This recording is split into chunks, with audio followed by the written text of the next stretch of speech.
Electricity time here again. This is number 8 off of your homework, and this one requires that we draw a little circuit diagram. It's telling us that we have two resistors, and they're connected to a power source with an electromotive force of 10 volts. So what I'm going to do is I'm going to start off by drawing my battery like so, and then I'm going to end up drawing my first resistor. And there's another resistor, and it says they're connected in parallel. And so here I am connecting two resistors in parallel, right? And here, this is 10 volts, and then I have a 3 and a 6 ohm resistor. And we want to know the current flowing through the battery. Well, that's the current that flows around the entire circuit. And so if we that's just your conventional current, irrespective of going through different branches. And so what I would be able to do is say V equals IR. And my I is V divided by R. My V is 10. We need to know an equivalent resistance.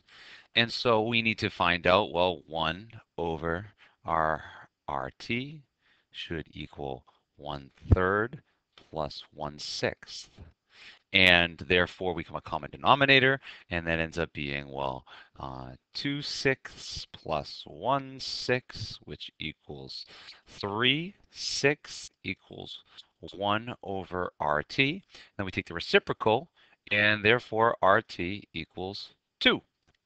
However, if you look, it says the battery has an internal resistance of 3 ohms. And so that's almost like having a 3 ohm resistor sort of hanging out here that the current must go through. So we have to add plus 3 for the internal. So that's for the internal resistance. And that gets an R of 5 ohms total.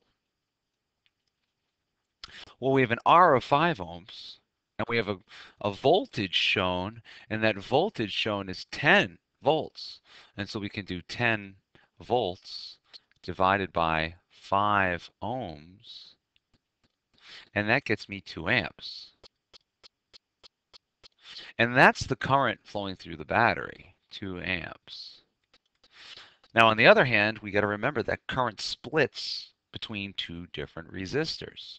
And so that current, and I'm going to change colors here to answer B, that current is going to flow through the 3 and the 6. Well, we got to remember, the larger the value, the smaller the current, because it offers more resistance to current. And so the I, there's two separate resistors, I total is the sum of the two branches, which is going to be I1 plus I2.